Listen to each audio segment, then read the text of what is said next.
Yo, once again, it's on. Back at you one more again, Real Kens TV and the House Like Kitchen Sinks. Hopefully you like the video. Feel free to comment. Definitely share. Subscribe to the channel if you're not already subscribed. And be sure to hit that post notification. So anytime I bring you this action and this heat, guess what? You're amongst the first to receive. Now, with no further ado, let's get into this morning's video, if you will. 12:01 a.m. Thursday morning. As you can see, I'm still at it. I'm still on the grind, as usual. Before I went in the house, I wanted to address a couple things. And this is more so along the lines of karma. How things tend to come back and bite you later on in life. Sometimes later, sometimes sooner. But nevertheless, karma is always going to make its way around back to you. So I'm locked up in the early 2000s in the pen. And actually, I got to keep it real. I wasn't in the pen. I was locked up. I had been to the pen, but my level dropped and they sent me to a camp, which is still a form of incarceration. Well, actually, it's blatantly a form of incarceration. But it's not like being behind that fence, being behind that wall. So you had a work camp. There's no fence. You can just walk off. You don't have to escape or anything like that, which you'd be foolish to do so. But it's a low-level work camp. Now, you have people that get sent directly to the low-level work camp, or you may start off behind the fence, as I did, and you work your custody, you work your way down. Once your custody level moves down, drops, or what have you, however you want to put it, then you're able to go to these camps. And at this particular time, it was several different camps to choose from, maybe 4 different camps. But nevertheless, I was at a work camp. Now that we have that cleared up, there was an officer, and his name was Rogers. Officer Rogers. And that's his real name. Big, sloppy, stinking son bitch. Yeah, I mean, that's what I'm going to refer to him as. And he was nasty. Now, I've often told stories about different correction officers, whether it was Rodriguez, whether it was Wireman, there's different officers that have stood out in my mind over the years. Officer Rogers, he was definitely one of the worst correction officers that I've ever seen in terms of how he treated inmates. I want to say, and I don't want to exaggerate, I want to say he was about 5'11", just shy of 6 feet. I say about 5'11", had to weigh about 400 pounds. Had to weigh 400 pounds. Just a miserable individual. And you could tell his misery, again, by the way that he treated the inmates. One particular time that I can recall, out of several, we were walking to the child hall. It's in the dead winter. Now, where the dorms are positioned at this particular prison camp that we were at, because that's the appropriate name of prison camp, our dorm was about, I don't want to exaggerate it, I want to say about 1/4 of a mile from the child hall. See, a lot of these prison camps, it reminds you of like a college campus. There's several different buildings. You have different schools that they have, like vocational schools.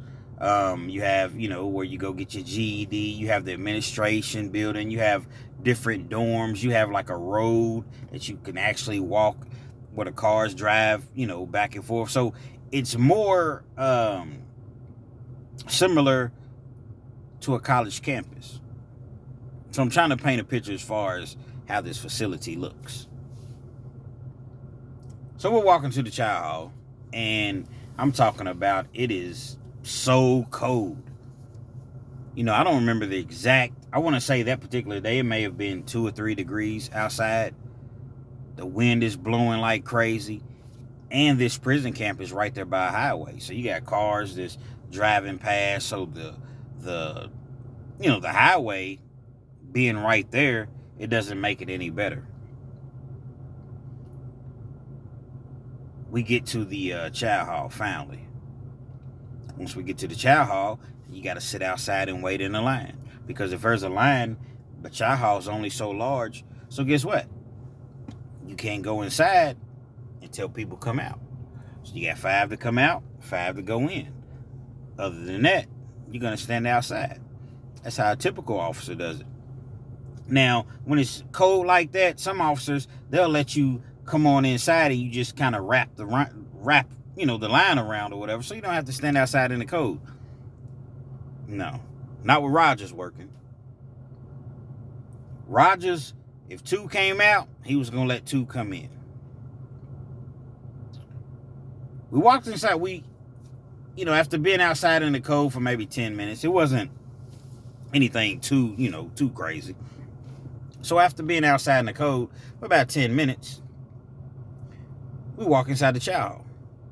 Now, once you get inside the chow hall, you're supposed to take your toboggan off.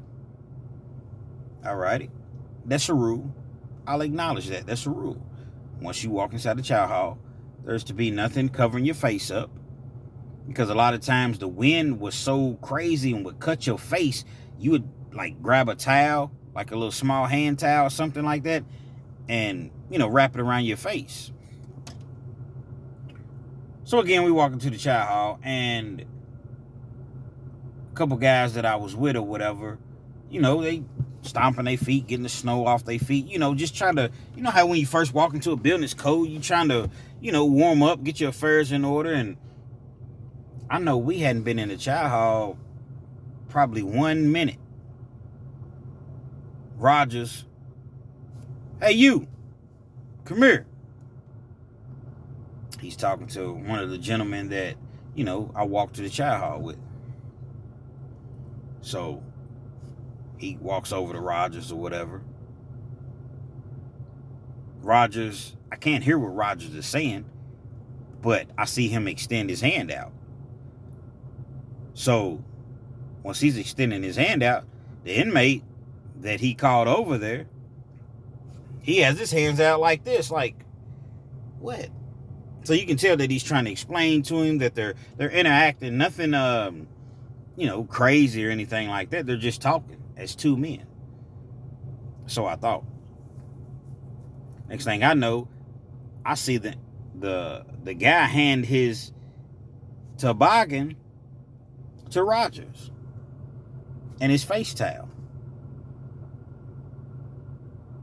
Rogers took his toboggan and his towel that he used to cover his face up as he was walking to the chow hall, because it's so cold outside, because he didn't take his toboggan off immediately as soon as he walked inside.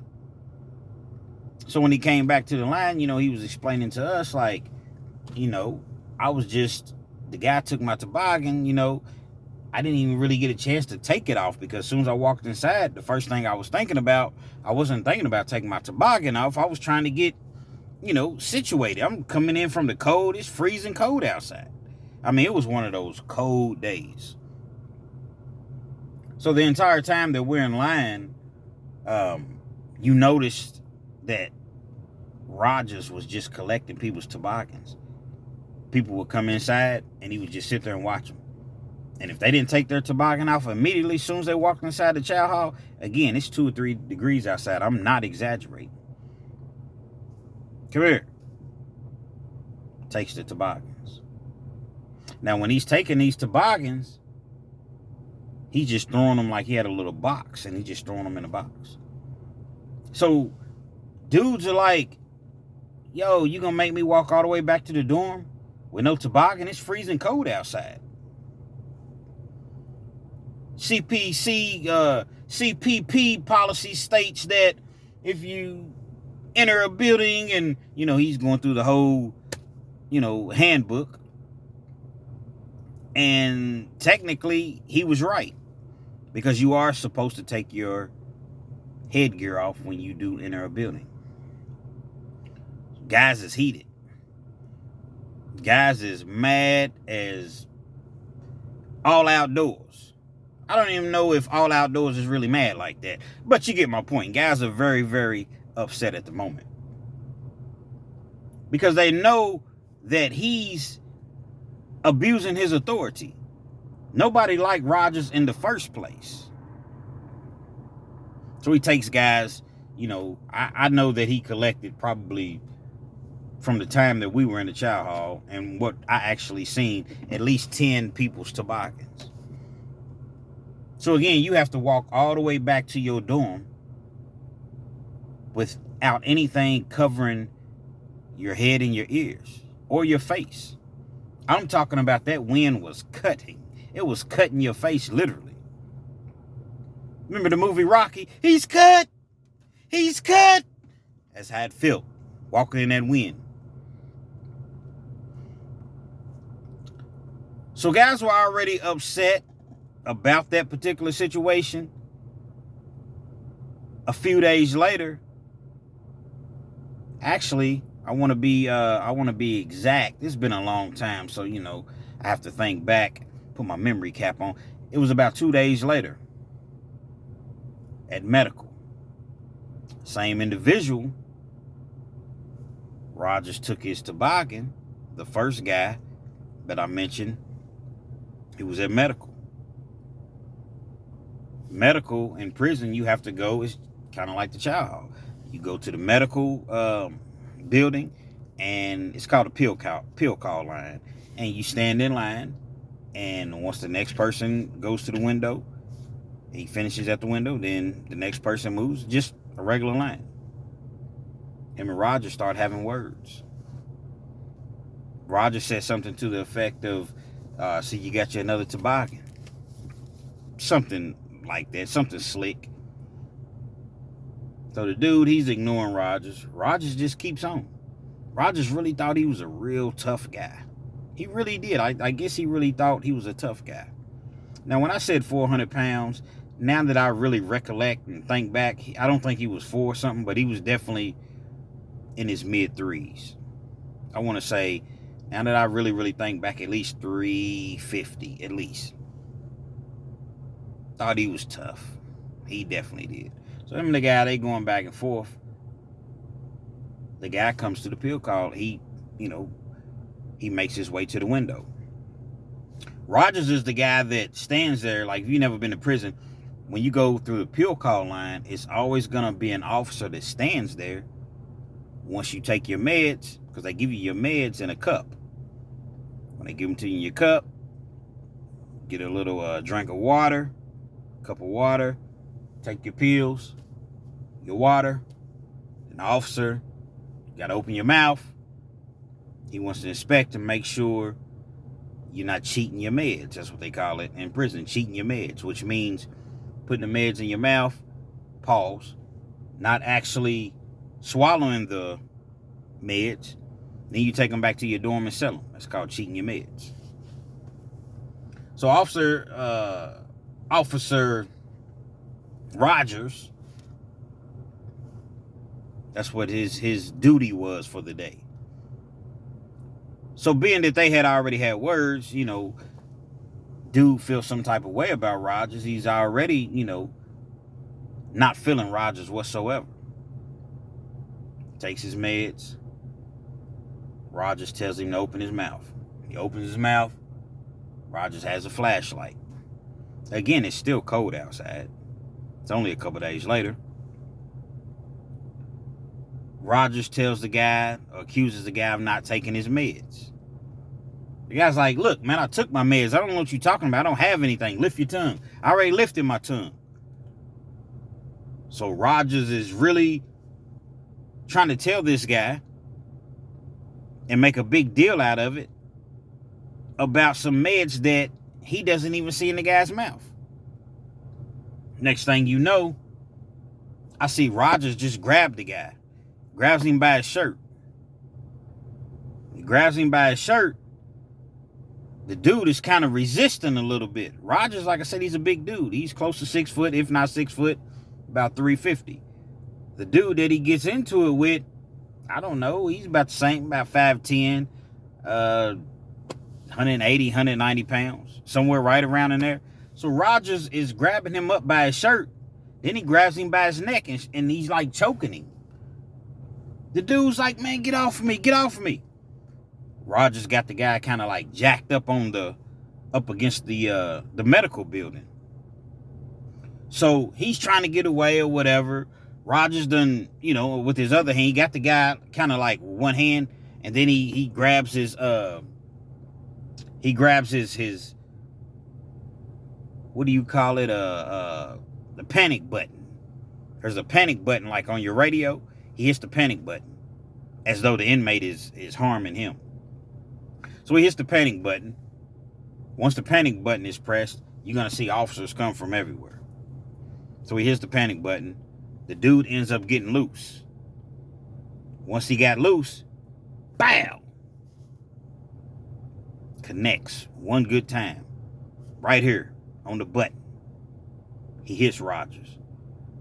When he hit Rogers, Rogers stumbles backwards. Like he's like this.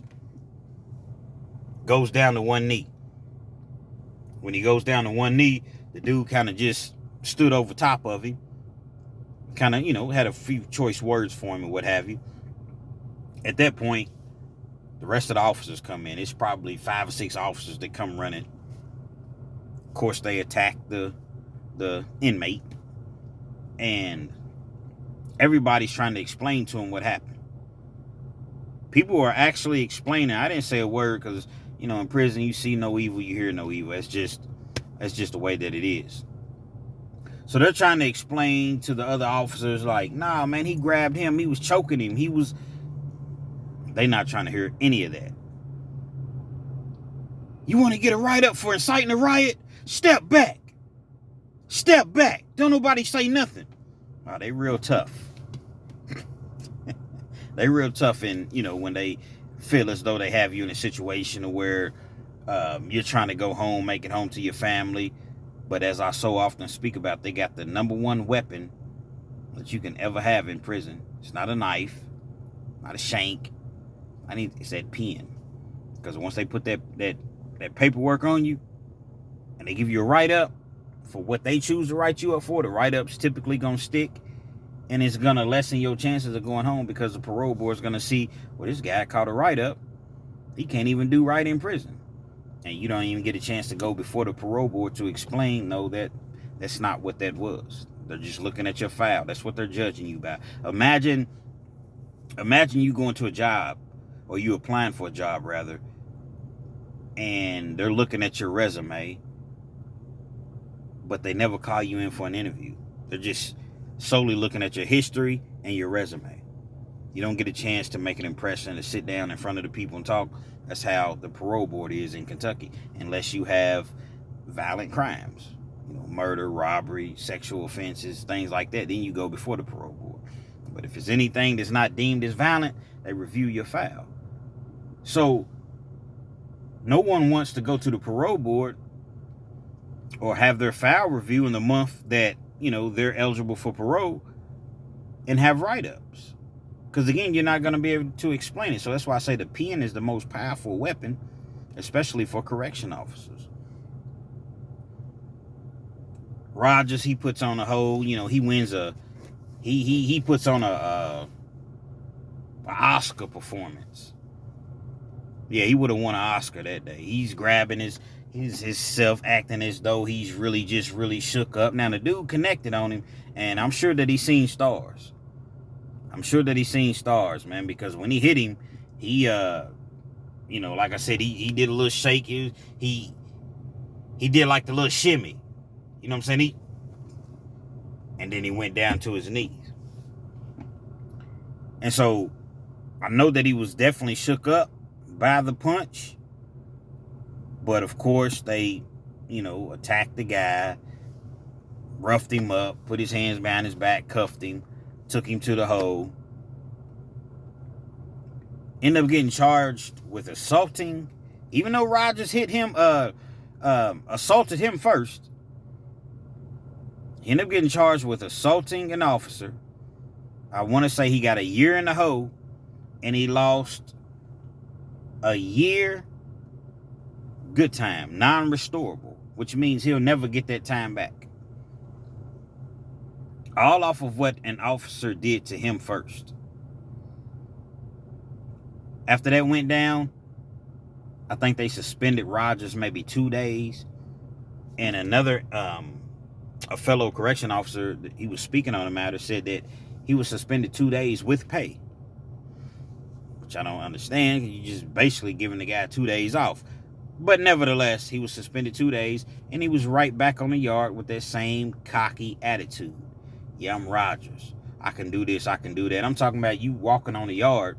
It may be rec time, or you walking to the gym, like after count clears, because they have count, and then it may take, I don't know, 15, 20, 30 minutes for the count to clear.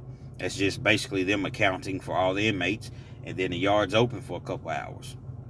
So you walking on the yard, count may clear at about 6:30 in the evening. You walking to the gym or to the park or just wherever you at on the yard, you got about 2 hours.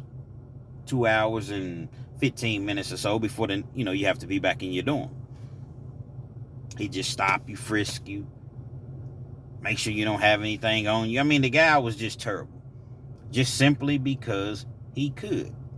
Give you them long shakedowns when he's in the dorm, knowing that, he put your hands behind your back, put the cuffs on real tight. You have to sit in a chair while he's doing the shakedown. He may shake you down for 30 minutes. If he don't really have a problem with you, he may shake you down, for 5 minutes. It just depends on how he felt that particular day. I never will forget one night. It was, I want to say maybe about 11 o'clock and 11:15 in the evening. And an officer came to us and he told us, he said, hey, Rogers just got in a bad accident and they don't know if he's going to make it or not. He was on his way home from the facility and got into a bad accident. I never heard people cheer so loud in my life. I mean, people, it was like at a basketball game or a football game or, a concert or something. People was laughing and it was crazy. Beating on the walls, beating on the chairs, beating on whatever they could possibly beat on in celebration of Rogers getting in this bad accident. Come to find out, he broke his back. He broke his neck.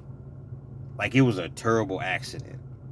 The accident was so terrible that we never seen Rogers ever again after that. Now, he wasn't deceased. It was just that the accident really, really messed his body up so bad that he was unable to come back to work. And I know that I was at that facility another year after that, before I actually went home. I never seen Rogers ever again in life. People was happy. People was making jokes. You had officers that didn't even like Rogers. Because the man was really, sincerely a piece of shit. You have a lot of these prison correction officers. Not all of them. Like I said, I'm always reiterating. Not all of them. Because you got some cool officers there. I met some cool officers just there to get their paycheck. They ain't trying to bother nobody. If y'all gonna do what y'all do, just do it. Just don't put it in my face. You see what I'm saying? They're not trying to bother anybody. But you have these jerks like Rogers, and there's so many of them. They hate inmates. They hate inmates. And I guess as a reward for this individual, now don't get me wrong, a car wreck, accident, however you want to put it, can happen to anyone.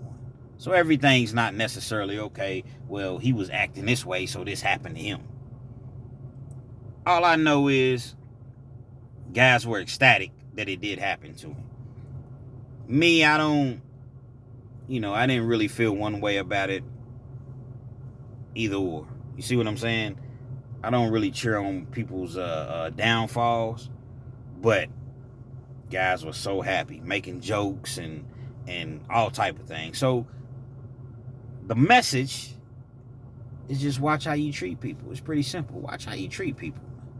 You got to treat people any type of way, simply because you feel as though you can. You never know when you're going to run into an individual ever again in life. I was door dashing for all that time. You know how many times I've knocked on people's doors, rang people's doorbells, and the person that came to the door was a correction officer that, I recognized. They might not even recognize me, but I recognized them. Some of them were cool, some of them weren't cool. You never know when you're going to run across someone. You never know when you're going to be in Walmart with your kids, with your elderly mother or father, parents, grandparents, and you out and about, or you out just having a good time, you trying to celebrate and relax for the night, and a couple guys that you treated like absolute shit or gave bogus write-ups to when they was locked up, and then when they went to the parole board, they weren't able to go home because of these bogus write-ups. You never know when you're going to run across these people. You never know when somebody's going to see you in traffic. You just never, ever know. So it's just best to treat people kind. Or in that particular situation, when you're, a correction officer, just treat them fairly. You don't have to treat them kind, but you don't have to treat them mean either. Just treat them fairly. Never know. You never know when that doorbell rings and you open the door thinking that, oh, my food's here. If it's going to be that individual whose toboggan you took. Real Kens TV. Hopefully you enjoyed the video. Feel free to comment, definitely share, subscribe to the channel. You know what I mean? That post notifications. So anytime I bring you this action, this heat, it's the first to receive. Appreciate all the cash apps you all been sending me. You definitely didn't have to do it, but I appreciate it. It's the holidays. I'm very, very humbled, appreciative of it. You see what I'm saying? And we're just gonna continue to grind, man. You see what I'm saying? They don't want to push my videos out there. Guess what? I'm gonna just keep bringing more and more and more videos. I ain't gonna cry about it. I'm gonna just work harder. Real Kens TV.